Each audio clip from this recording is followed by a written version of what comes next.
লাঙ্গল বলে ধান, ধান বলে লাঙ্গল। বিএনপির মার্কা হয়ে গেছে এখন ভারতীয় মার্কা। এখন ধরুন বুমগুলো এখানে ধরা আছে, পিছন থেকে আমাকে যদি আঘাত করে আপনারা কিন্তু কেউ দেখবেন না। মির্জা আব্বাস কিন্তু বহু ঝামেলা পাকাচ্ছে, যদি বেশি ঝামেলা করে আমরা বলতেছি মির্জা আব্বাসের রাজত্ব আমরা পুরো উড়াইয়া দিব। যারা আপনারা ভোট দিয়েছেন মাঠ কেউ ছাড়বেন না, দরকার হয় হলো কলা রুটি খেয়ে থাকবেন, তারপরও মাঠ ছাড়বেন না আপনারা। আমাদের যদি আল্লাহ বিজয় দান করে প্রথমে আমরা সালাতুল শুকুর আদায় করব বাইতুল মুকাররম মসজিদে ইনশাআল্লাহ। সেখানে একটা ভোট ডাকাতির মহা উৎসব করতেছে। আমরা সকলকে বলবো যে এটা খুবই ইম্পর্টেন্ট নোটিশ, আপনারা একটু মনোযোগ দিয়ে শুনেন। যারা আপনারা ভোট দিয়েছেন মাঠ কেউ ছাড়বেন না। ভোট গণনা রেজাল্ট যখন হবে তারপরে মাঠ ছাড়বেন। এটা শুধু আমাদের ভোট দেওয়া না দেওয়ার ব্যাপার না, এটা গণতান্ত্রিক একটি লড়াই। যে লড়াইয়ের জন্য অনেক মানুষ শহীদ হয়েছেন, যে লড়াইয়ের জন্য হলো আমরা 17 বছর অপেক্ষা করেছি। ভোট যারা দিয়েছি সবাই মাঠে থাকবেন, দরকার হয় হলো কলা রুটি খেয়ে থাকবেন, তারপরে মাঠ ছাড়বেন না আপনারা। ইনশাল্লাহ আমরা বিজয় নিয়ে তারপরে ঘরে যাব ইনশাল্লাহ। এবং আমরা বলেছি আমাদের যদি আল্লাহ বিজয় দান করে প্রথমে আমরা সালাতুল শুকুর আদায় করব বাইতুল মুকাররম মসজিদে ইনশাআল্লাহ। আর আপনারা জানেন যে এখানে মির্জা আব্বাস কিন্তু বহু ঝামেলা পাকাচ্ছে যাতে হলো এই ভোটটা বাতিল হয়। যদি বেশি ঝামেলা করে আমরা বলতেছি মির্জা আব্বাসের রাজত্ব আমরা পুরো উড়াইয়া দিব, যথেষ্ট করতেছে। এবং সেখানে আমার মাথার মধ্যে ঘুষি দেওয়া হয়েছে।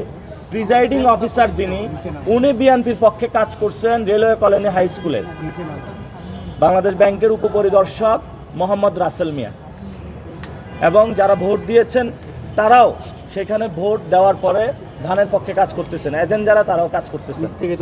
এই হলো অবস্থা বাংলাদেশের এবং মির্জা আব্বাস ভাইয়ের গণতন্ত্র। যেটা হলো উনি শিখেছেন, এটা খালেদা জিয়ার ব্যাড লাক যে একটা ভালো স্টুডেন্ট পায় নাই। ওরে ডাকে গণতন্ত্রের দিকে, ও চলে সন্ত্রাসের দিকে। জিয়াউর রহমানও বানাইতে পারে নাই ভালো আরই, তো ওর জন্য লাঠি ছাড়া কোনো আসলে উপায় নাই। লাঠি দিয়ে বাড়ায়া হলো এগুলার ভালো স্টুডেন্ট বানাইতে হবে। গণতন্ত্র বিএনপির একটা স্ট্যান্ডিং কমিটির সদস্য গণতন্ত্র বিরোধী। আর আপনারা কি জানেন কি না যে লাঙ্গল আর ধান এক হয়ে গেছে? অদ্ভুত একটা কাজকর্ম বাংলাদেশে করছে। লাঙ্গল বলে ধান, ধান বলে লাঙ্গল। তো লাঙ্গলের ভিতর দিয়ে তো আওয়ামী লীগ আসবে, আওয়ামী লীগের মধ্যে দিয়ে তো আবার ভারত আসবে। ভারত যদি বাংলাদেশে ঢুকে যায় তাহলে তো সমস্যা। এজন্য বিএনপির মার্কা হয়ে গেছে এখন ভারতীয় মার্কা। এটা খুবই দুঃখজনক। জিয়াউর রহমান যে মার্কাটা ন্যাশনালিস্ট বলে এটা আর দল নাই। ইনশাল্লাহ শাপলাকলির বড় অভূতপূর্ব ইনশাল্লাহ জয় হবে। এবং আমরা সেই জয়টা ইনশাল্লাহ আমাদের যে 8 দফা ইশতেহার দিয়েছি সেই ইশতেহারের মধ্য দিয়ে আমাদের কাজ শুরু করবো ইনশাল্লাহ। ভোট দেবেন কোথায়? ভোট আরেকটু এনশিওর করে নিই সবগুলো। আমার মনে হয় আরও 2-1টা কেন্দ্রে আমি যাব, তারপরে সিদ্ধান্ত নেব। আমাদের ইলেকশনের একটা যে আমাদের দল থেকে এবং 11 দলীয় জোট থেকে একটা ফোরাম আছে, সেখানে আমি জানিয়েছি। এবং যারা ওইখানে যে দায়িত্ব ছিল প্রশাসনের আমরা তাকেও জানিয়েছি। তো আমরা একটা লিখিত অভিযোগও দিব। এবং সে প্রিজাইডিং অফিসারের আমি একটা কার্ডও নিয়ে এসেছি, বাংলাদেশ ব্যাংকের উনি পরিচালক। সেখানে গণকণ্ঠ নামে একটা সাংবাদিক ছিল, ওনার কী অবস্থা জানি না। ওনার হলো যে কোনো সময় ওনাকে অ্যাটাক করতে পারে, তার সাথেও সে প্রবলেম সৃষ্টি করতেছিল।